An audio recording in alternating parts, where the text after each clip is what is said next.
श्री सद्गुरुनाथ रामचंद्र महाराज की जय। श्री सद्गुरुनाथ विष्णु महाराज की जय।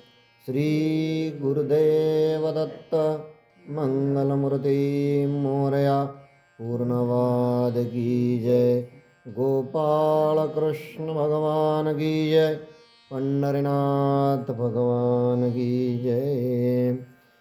गोरक्षजालन्धरजरपटाश्च अडभङ्गकानिफमच्छिन्द्राद्यः सौरङ्गिरेवानकभद्रिरसंज्ञा भूम्यां बभूर्वनवनाथसिद्धः गणेशप्रिया योगिराजा समर्था महातापसी पूर्णवादप्रणेता तया पावना पौर्णिमा पूर्णचंद्रा नमस्कार माझा सद्गुरु रामचंद्र।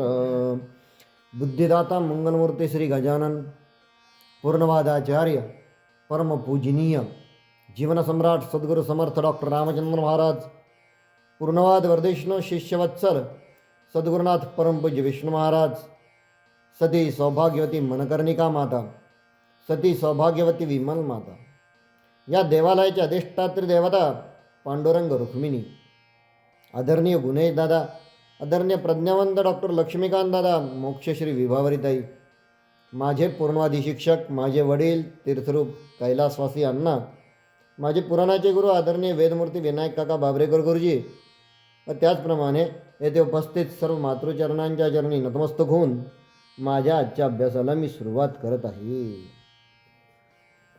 श्री गणेशाय नमः। जैसे दुग्ध पवित्र गोडा परी लवन स्पर्शिता परमद्वाड तेवी तू ते कडून या विगडा आले आहे महाराजा अरे माझा अनुग्रह घ्यावा पाहसी परी ज्याचा अनुग्रह मजसी तो स्वामी महागर्तेसी अश्वविष्टे दस्ताबिला परी तुझे आयुष्य लाग पूर्वपुण्याचा होता योग म्हणून क्रोधा नळ मग शांती दरे दडला हो ना तरी महाराज जालिंदर प्रळय काळीचा वैश्वानर तुझे वैभवाचे अपार नीर भस्म करिता क्षणार्धे जयाच्या प्रतापाची सरी कोण बोले कोण करी बोलवा गुत्तरी जेने स्वर्गदेवतांची थोरी झाडो झाडी लाविली। आज या ग्रंथाचं वैशिष्ट्य थोडंसं वेगळं झालेलं आहे।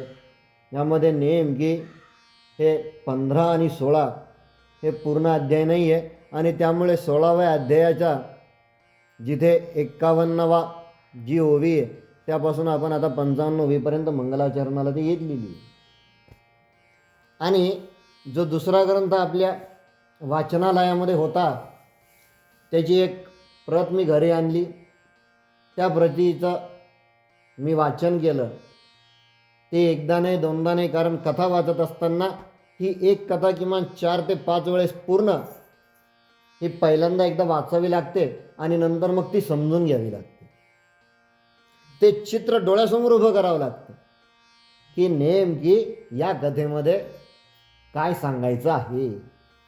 त्याचप्रमाणे या कथेमध्ये असलेला शिष्याचा भाव आणि त्याचबरोबर त्याची असलेली ती गुरुची निष्ठा आणि म्हणून आज आपण जे अध्याय बघणार आहे त्या अध्यायात 15 आणि 16 हे 2 अध्याय आपण बघणार आहे।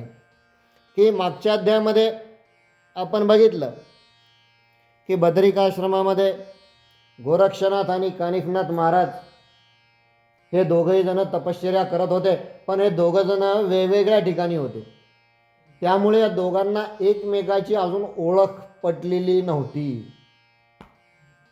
तरी पण कानिफनाथ महाराज हे जालंधर महाराजांचं जालंधरनाथांचं आणि गोरक्षनाथ हे मच्छिंद्रनाथ यांचं स्मरण करत होते त्यांचा जप करत होते आणि काहीतरी दोघं जण गुरुला स्मरणात ठेवून हे अत्यंत महत्त्वाचं आहे तपश्चर्या करत होते।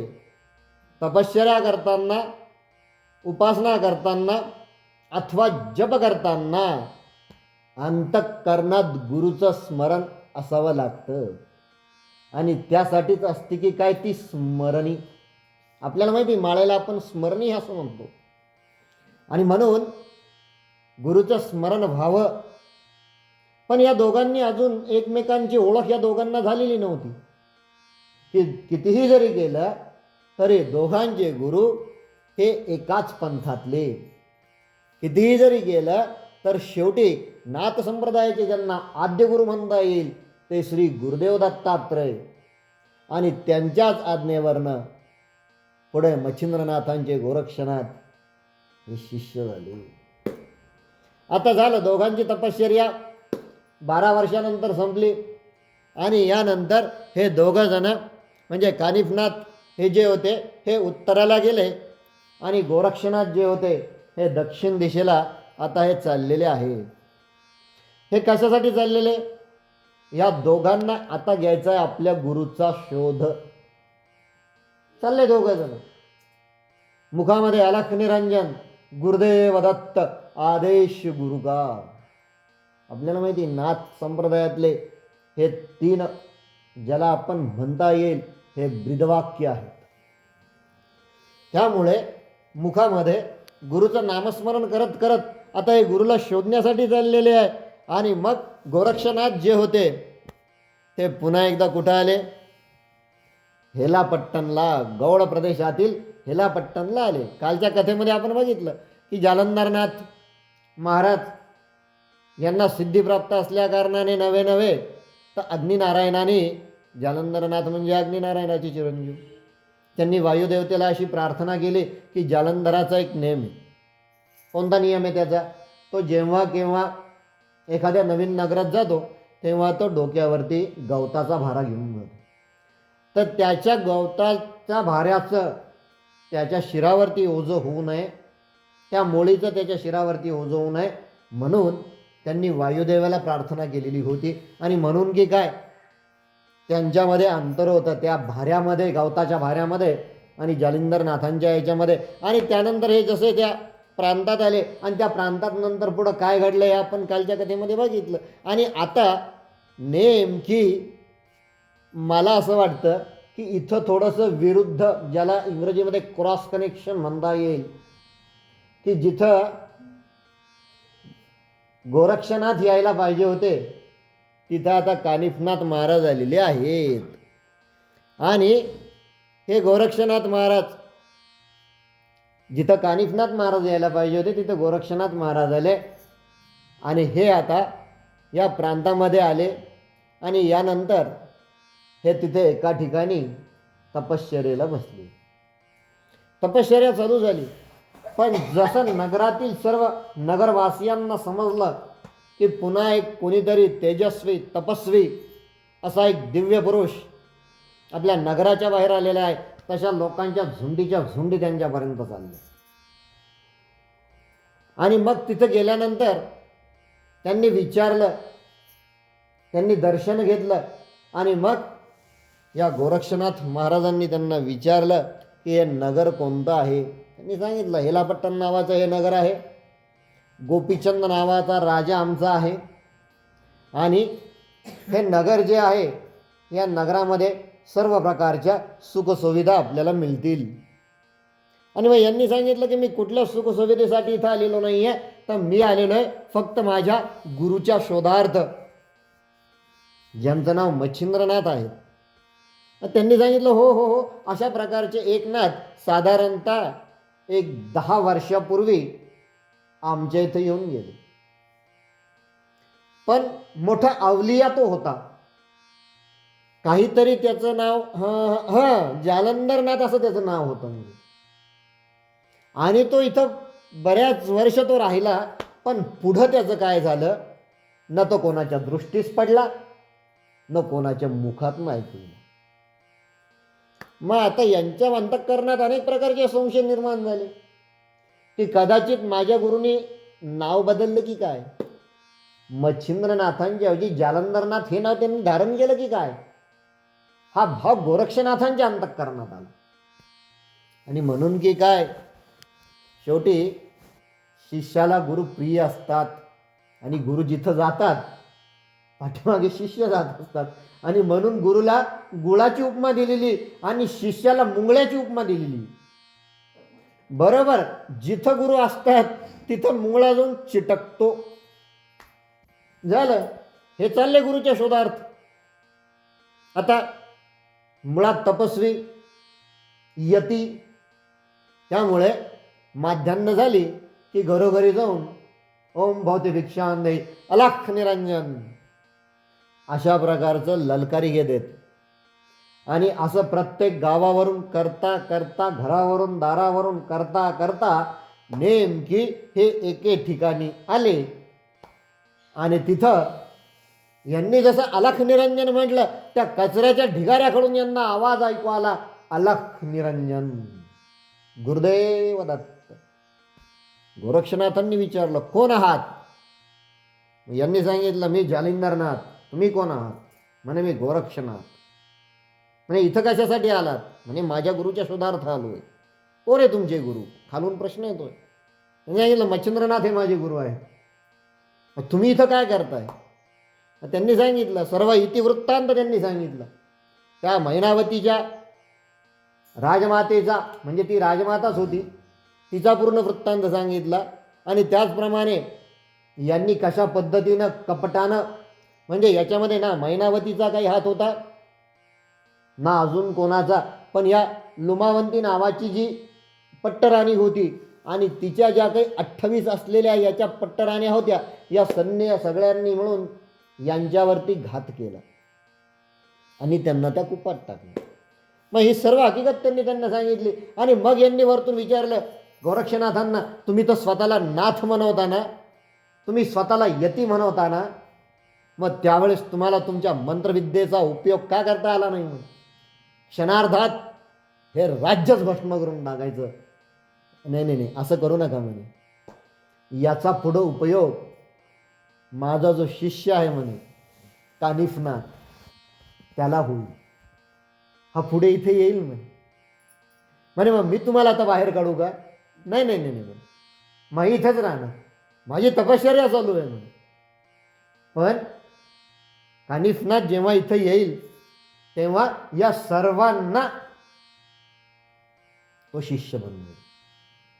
अशी माझ्या शिष्याबद्दल मला शाश्वती आहे. काय ते गुरु होते आणि काय तो शिष्य होता.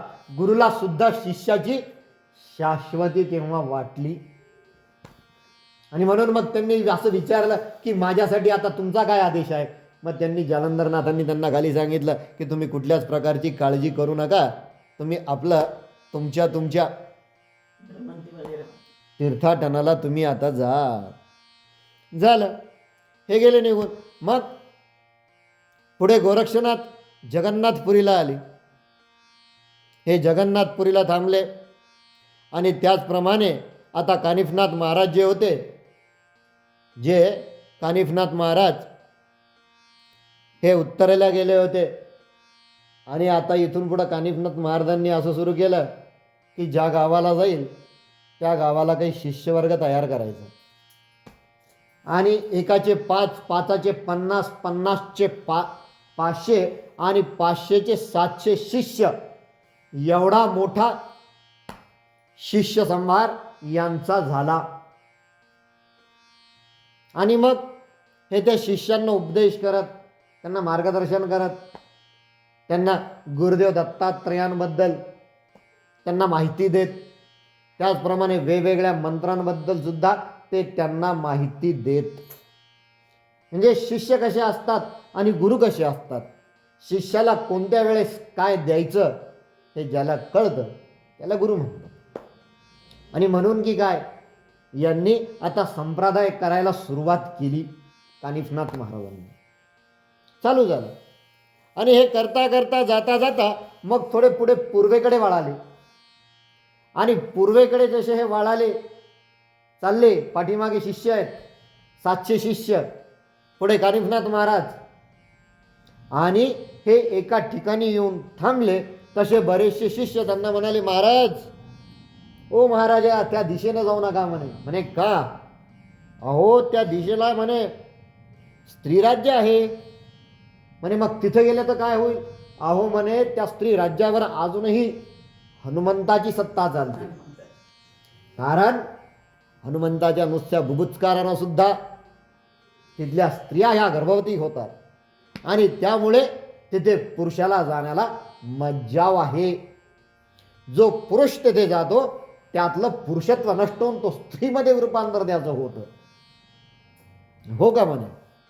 ठीक आहे म्हणे. मग असं यांना जसं कळालं तसं मग यांनी त्यांना लगेच त्यांच्या 700 शिष्यांना सांगितलं, मग हा तुमच्या गुरुवर असलेला विश्वास आहे का म्हणे? मी आहे ना म्हणे सोबत, चला म्हणे, या म्हणे माझ्या मागे. आणि असं म्हणून त्यांनी आपल्या त्या झोळीमध्ये हात घातला, थोडीशी विभूती काढली, वातास्त्र त्यांनी म्हटलं आणि त्या वाटेवरती टाकून दिलं. आणि जसं त्या वाटेवरती ते पडलं, बरोबर मधोमध वाट तयार झाली. आणि आता गुरु पुढे चालले, शिष्य त्यांना आदेश दिला, तुम्ही माझ्या मागे या. पण असं म्हणतात की बऱ्याच वेळेस शिष्य सुद्धा त्याचं डोकं लावतो. गुरुनी आज्ञा केल्यानंतर सुद्धा याच्या जर ते सवयीत अथवा सवडीत ते जर बसत असेल तर शिष्य ऐकतो, अन्यथा तो गुरुचा ऐकत नाही. आणि तसे काही महाभाग याच्यामध्ये होते. यांनी सांगितलं की अरे म्हणे हे काय म्हणे, यांना म्हणे यांना आपण सांगतोय म्हणे इथं जाऊ नका जाऊ नका म्हणे, तरी यांनी म्हणे ती विभूती काढली, ती सगळीकडे भिरकावली. त्यानंतर मार्ग तयार झाला आणि हे चालले. बरं, हे नुसतेच एकटे चालले नाही तर आपल्याला पण म्हणताय. आता यांची कुजबूज सुरू झाली. शेवटी गुरु ते, आणि गुरुला माहीत असतं शिष्याच्या अंतःकरणात काय चालू आहे. आणि थोडेसे दूर गेल्यानंतर मग गुरु थांबले. अजूनही शिष्यांच्या चेहऱ्यावरती तो भाव होता की पुढं काय होणार. हे तर चालले, आपल्याला घेऊन चालले, पण मग आपलं काही झालं तर. गुरुच्या शब्दावरती निष्ठा नव्हती. आणि मग त्याच क्षणी गुरुनी असं सांगितलं की ज्यांना माझ्यासोबत यायचं आहे त्यांनी माझ्यासोबत या, आणि ज्यांना जायचंय त्यांनी वापस जा. काय आनंद झाला त्या शिष्यांना.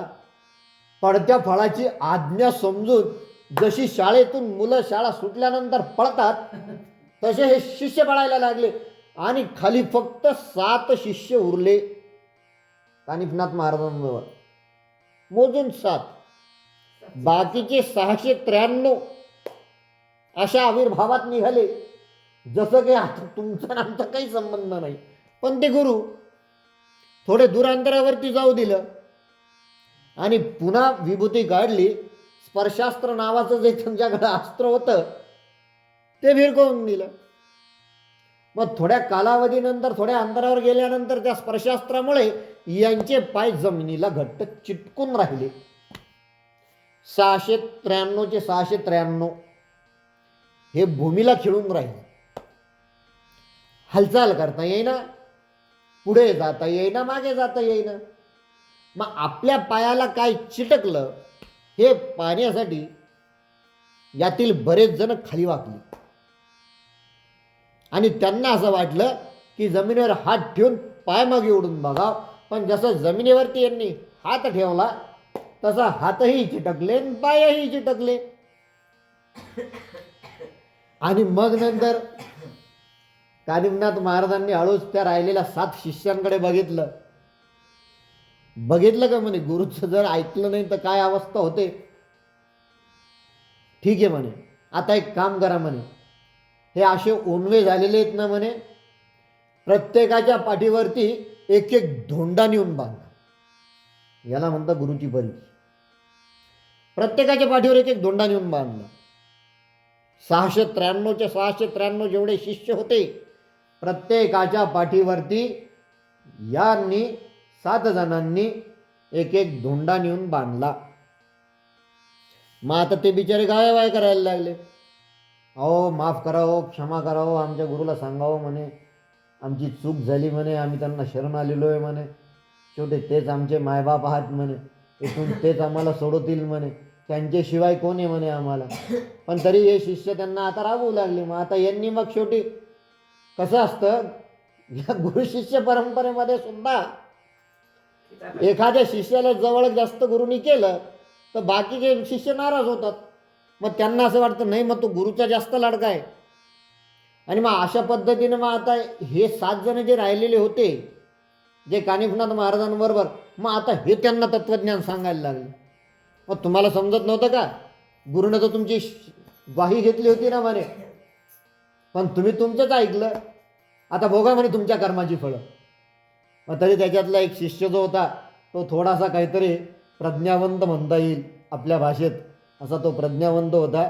आणि त्यांनी सांगितलं की ठीक आहे, आम्ही गुरुजवळ तुमचा विनंती वाजा अर्ज करून बघतो. गेले ते.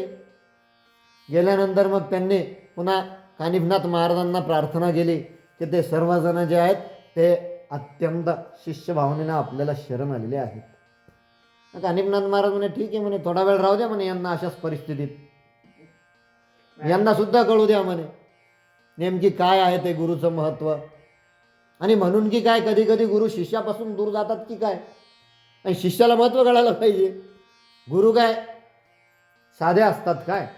आणि म्हणून काही क्षण झाल्यानंतर पुन्हा एकदा मग कानिफनाथ महाराजांनी सांगितलं, मग विभक्तास्त्र नावाचं अस्त्र पुन्हा झोळीमध्ये हात घातला, तिथनं ती विभूती काढली, विभक्तास्त्र नावाचं अस्त्र तिथे सोडलं आणि त्या सर्वांना मग मोकळं केलं. झालं, मग ते सर्वजण मोकळे झाले आणि ते पुन्हा एकदा येऊन आता गुरुच्या चरणावरती लोटांगण घ्यायला लागले. आणि शिष्य म्हणजे कसे असतात, नाही बरं महाराजा, आता आम्ही आपल्याला सोडून जाणार नाही बरं, आता कितीही जरी विपरीत परिस्थिती आली म्हणे तरी आम्ही आपल्याला सोडून जाणार नाही. मग असं म्हणून या सर्वांनी पुन्हा एकदा मोठ्याने कानिफनाथ महाराजांचा जय जयकार केला. अलख निरंजन गुरुदेव दत्त. आणि मग आता पूर्ण हा 700 जणांचा आणि हे 701 जणांचा हा असा मेळावा आता हळूहळू पुढं चालला. आणि नेमकी हे जात असताना एके ठिकाणी यांनी यांच्या शिबिका वसवल्या त्या स्त्री राज्यात, आणि हे यांच्या शिबिकेमध्ये थांबले सर्व. मग त्यांनी आता त्या छोटे छोटे तंबू टाकले, मशाली पेटवल्या. बरेच शिष्य बाजूला जे काही रान होतं त्या रानात गेले. काही चांगल्या झाडाची फळे, त्याचप्रमाणे काही काटेरी वृक्षांची फळे, ज्याला आम्ही विशेष करून बोर किंवा डोंगरावरची ज्याला आपण काळी मैना म्हणतो, अशा प्रकारची काही काटेरी वृक्षाचीही फळे आणि करवंद ज्याला आपण म्हणतो, अशा प्रकारची काही फळे त्यांनी आणली. सर्वांनी त्या फळे रात्री भक्षण केली आणि सर्वजण हे तिथे विश्रांती घ्यायला लागले. आपल्याला माहिती आहे की दररोज रात्री या रामसेतुबंधनावरून हनुमंत उड्डाण करतात, त्या स्त्री राज्यात जातात, ते भुभुत्कार करतात आणि तिथनं पुन्हा आपल्या रामसेतूवरती येऊन बसतात. झालं, नेहमीच्या सवयीप्रमाणे हनुमंत तिथून जय श्रीराम म्हणून त्यांनी जे झेप घेतली आणि ते जसे स्त्री राज्यात आले तसं त्यांना या सर्वांचा शिबिका लागलेल्या दिसल्या. थोडे पुढे गेल्यानंतर हनुमंताने एका विशिष्ट ठिकाणी थांबून मोठ्यानं भुभुत्कार केला. आणि जसा त्यांनी भुभुत्कार केला, हे 700च्या 700 शिष्य रात्री ज्या अवस्थेत झोपले होते खडबडून जागे झाले. भीती वाटली हो, पण हनुमंताचा भुभुत्कार होता तो. सर्वांची भीतीनं गाळण उडाली आणि सर्वजण गुरुच्या शिबिकेच्या तिथं जाऊन सर्वजण गुरुच्या पाठीशी लपले. आणि मग गुरुला ते सांगायला लागले, म्हणे महाराजा किती मोठं संकट आलंय, घाबरू नका म्हणे, हनुमंत आहे म्हणे. आणि मग पुढं हे सर्व हे झालेले असताना मग हनुमंताने तिथून यांना जसं बघितलं, हनुमंताच्या अंतःकरणात पुन्हा एकदा विचार आला की अरे आता हे सगळे जेवढे केवढे गोसावी आहेत म्हणे, आता मच्छिंद्रनाथांना घेऊन जाता की काय म्हणे. आणि मी तर त्या मैनाकिनी नावाची जी त्यांची ती स्त्री राज्यातली राणी होती, तिला तर मी वचन दिलेलं आहे म्हणे. आणि मग हे मच्छिंद्रनाथ जर इथून गेले तर हा भाव त्यांच्या अंतःकरणात आला आणि त्यामुळे या दोघांमध्ये युद्धाला सुरुवात झाली.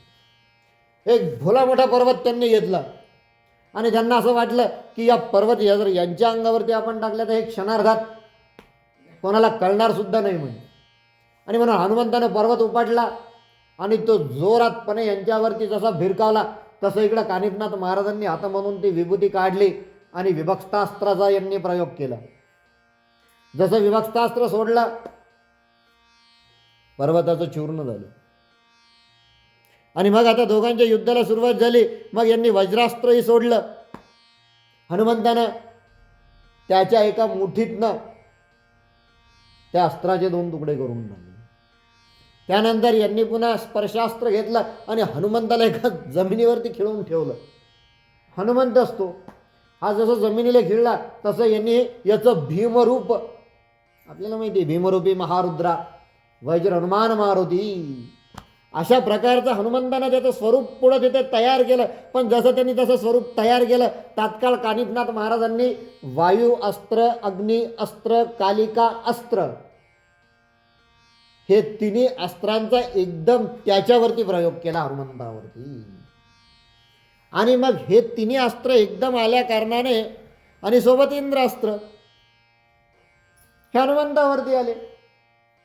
आणि नेमकी या अग्निअस्त्रानं त्यावेळेस काय केलं, हनुमंताच्या शेपटीला आग लावली. आणि जशी हनुमंताच्या शेपटीला आग लावली आणि जसं इंद्रास्त्र व कालिकास्त्र हे हनुमंताच्या अंगावरती जाऊन धडकलं, तसं हनुमंताला बिचारायला मूर्छा आली आणि हनुमंत हे समुद्रात पडले. समुद्रात पडल्यामुळं काय झालं, हा अग्नी थोडा होता का हो, समुद्रातलं पाणी उकळायला लागलं. या शेपटीच्या अग्नीमुळे समुद्रातलं पाणी सुद्धा उकळायला लागलं. आणि त्यावेळेस तिथे समुद्रदेवाला चिंता वाटली की आता माझ्या समुद्राच्या पाण्यामध्ये राहणाऱ्या इतर जीवांचं काय होईल. आणि त्यामुळे तिथे स्वतः समुद्रदेव प्रकट झाले. त्यांनी वरती आकाशामध्ये स्वतः पर्जन्यास्त्र त्यांनी सोडलं आणि जोराचा पाऊस त्यांनी सुरू केला. आणि हे सगळं होत असताना इकडे मात्र शेवटी वायुदेव प्रकट झाले, कारण वायुअस्त्रसुद्धा यांनी चालवलं होतं. आणि आपल्याला माहिती आहे की वायूचं आणि हनुमंताचं काय नातं आहे, पितापुत्राचं नातं आहे यांचं.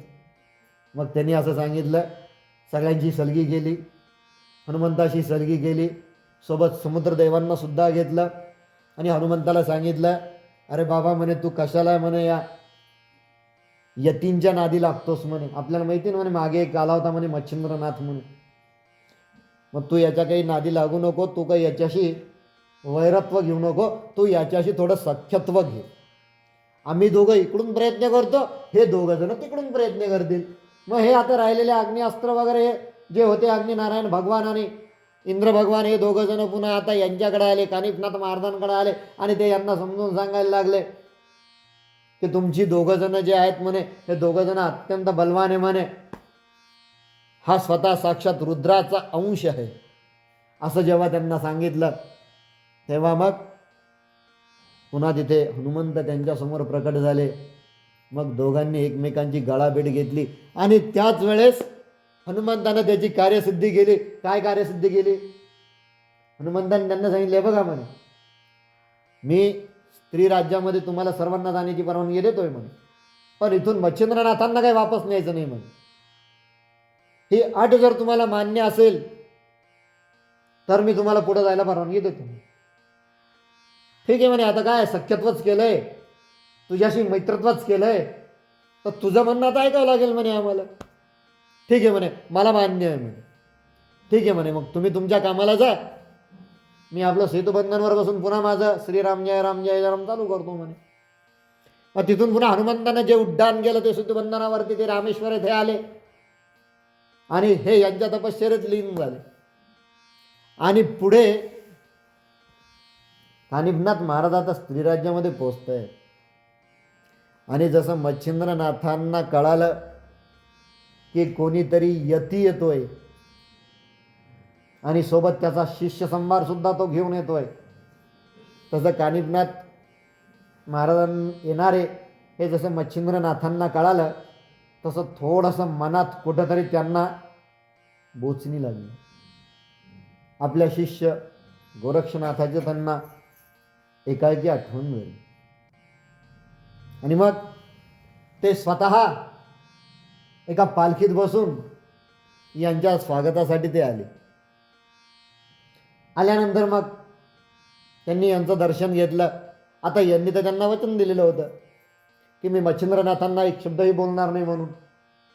आणि मग मच्छिंद्रनाथांनी यांना त्या मैनाकिनीची जी सभा होती त्या सभेमध्ये त्यांना घेऊन गेले.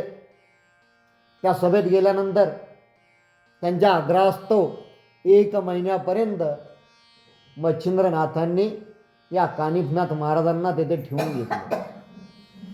आणि त्यावेळेस मग मच्छिंद्रनाथ हे जे होते हे थोडाशी आता त्यांची काया सुखासीन झालेली होती.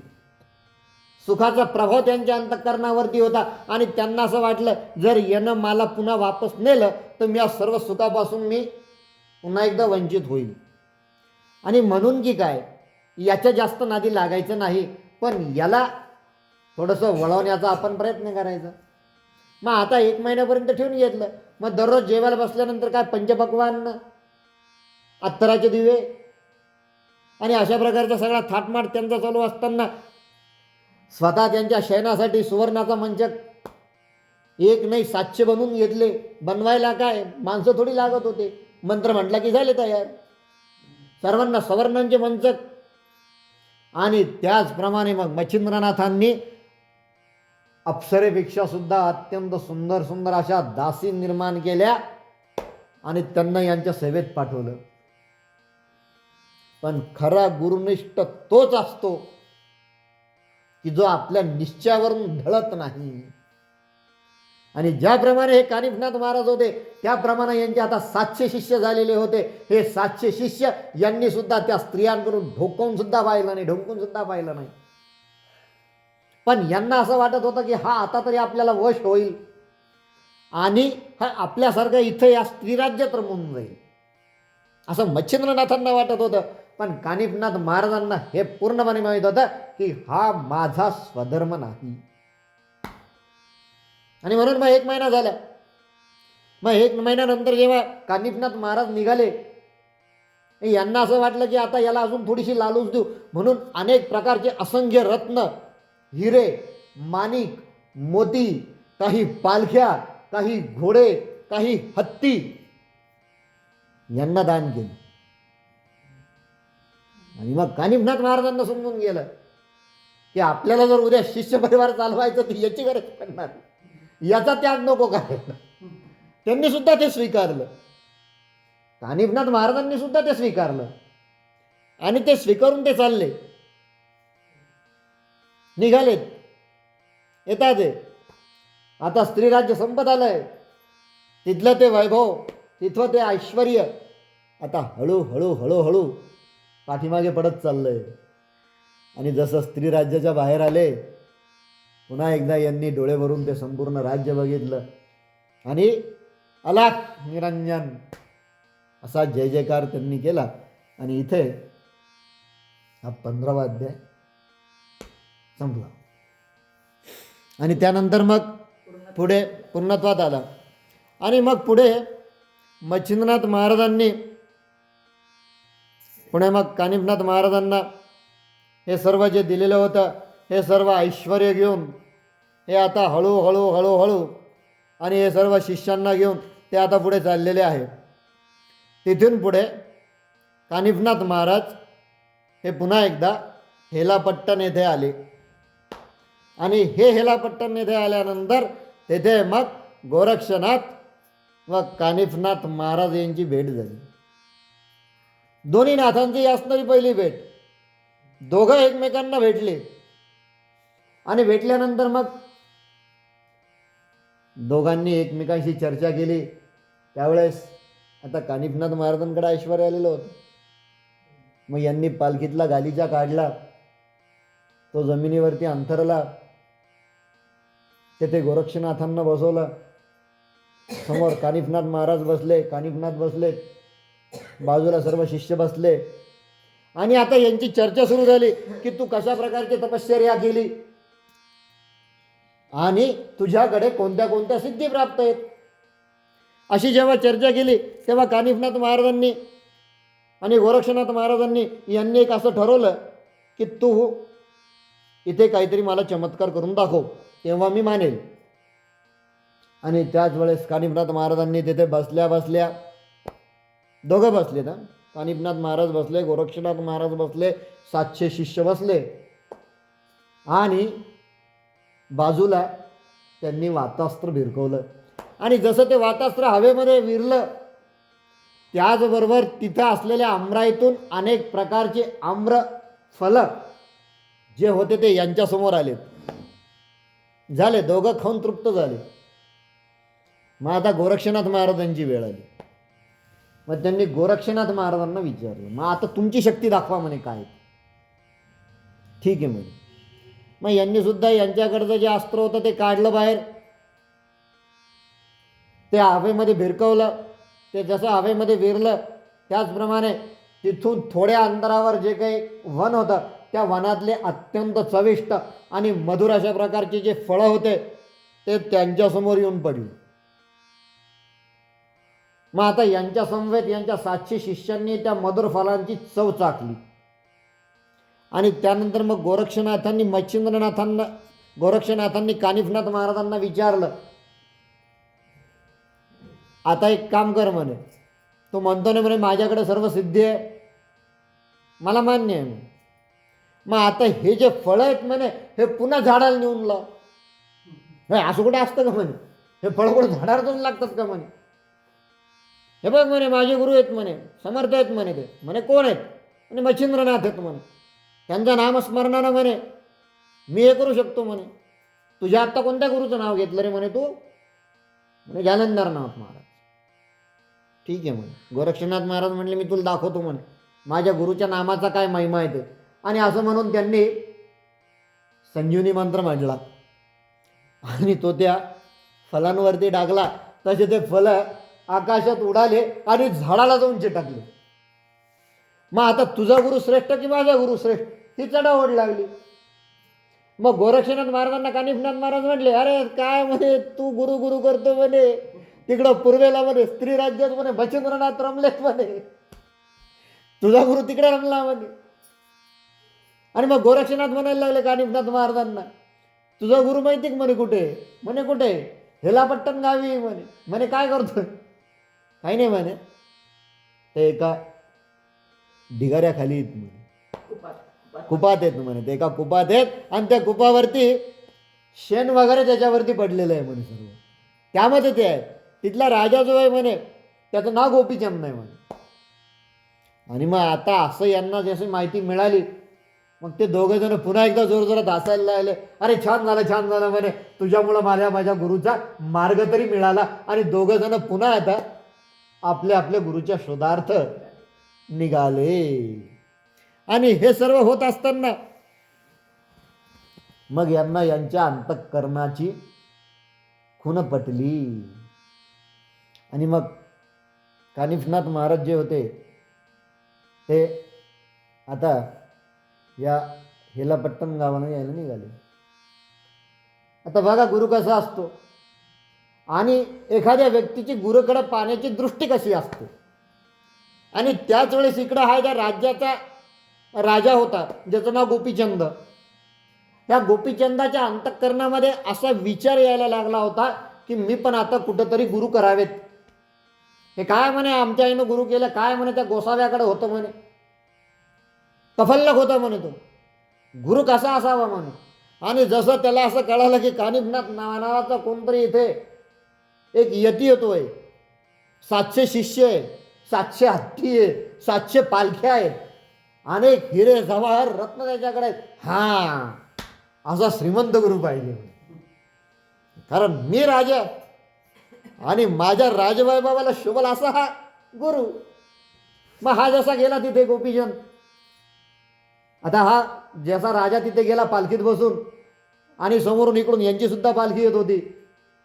आणि मग हा गोपीचंद खाली उतरून त्यानं कानिफनाथ महाराजांच्या चरणावरती डोकं ठेवलं, नमस्कार केला, नतमस्तक झाला तो. आणि त्यांना हाताला धरून आपल्या राज्यात नेलं. आणि मग कानिफनाथ महाराजांनी जेव्हा त्याला विचारलं, आता त्याला बघताच कानिफनाथ महाराजांची मात्र तळपायाची आग ज्याला आपण म्हणतो ती मस्तकापर्यंत गेली होती. पण जसा याचा शिष्यभाव त्यांनी बघितला तसं यांना असं वाटलं की आपण जर आत्ताच याच्यावरती क्रोधित झालो तर नेमकी आपले गुरु आपल्याला सापडण्यासाठी जो वेळ लागायचा तो जास्त लागेल. म्हणून ते थोडे शांत राहिले. आणि मग त्यावेळेस या गोपीचंदनी काय केलं, यांना आपल्या राजदरबारामध्ये नेलं, षोडशोपचारपणे सर्वांची पूजा केली, गुरुची सुद्धा केली आणि गुरुबरोबर त्यांच्या 700 शिष्यांची सुद्धा पूजा केली. आणि त्यावेळेस मग राजांनी अशी प्रार्थना केली की मला सुद्धा तुमचा शिष्य म्हणून तुम्ही घ्या. आणि हे सर्व होत असताना जसं राजमाता मैनावती हिला समजलं की कोणीतरी यती आलेला आहे, कोणीतरी साधू आलेला आहे आणि मी पण त्याच्या आता दर्शनाला जावं, आणि तिनं जसं यांना बघितलं, बघा कधी कधी शिष्यामध्ये सुद्धा गुरुची झलक दिसते. आणि जसं त्या राजमातेनं यांना बघितलं, कानिफनाथ महाराजांना बघितलं, तसं तिला असं वाटलं की जणू साक्षात जालंधरनाथच तिथे उपस्थित आहेत की काय. आणि म्हणून मग तिनं जाऊन तिचे पाय धरले, त्यांचे पाय धरले आणि त्यांना सांगितलं की मी जरी राजमाता असले तरी नात्याने मी तुमची गुरुबहीण, मी तुमची गुरुभगिनी म्हणे कसं काय. आणि मग सर्व इतिवृत्तांत तिनं सांगितलं. आणि त्याच वेळेस राजाने सुद्धा सांगितलं की महाराज मला क्षमा करा म्हणे, पण नेमकी त्यांचं पुढं काय झालं मला माहीत नाही. म्हणे असं कसं म्हणतोस म्हणे तू. हो म्हणे मला काहीच माहीत नाही म्हणे नेमकी त्यांचं पुढं काय झालं.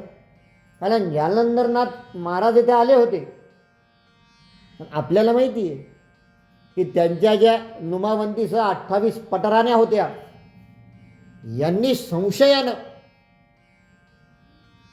जालंधरनाथ महाराजांना कुपेमध्ये टाकून दिलं.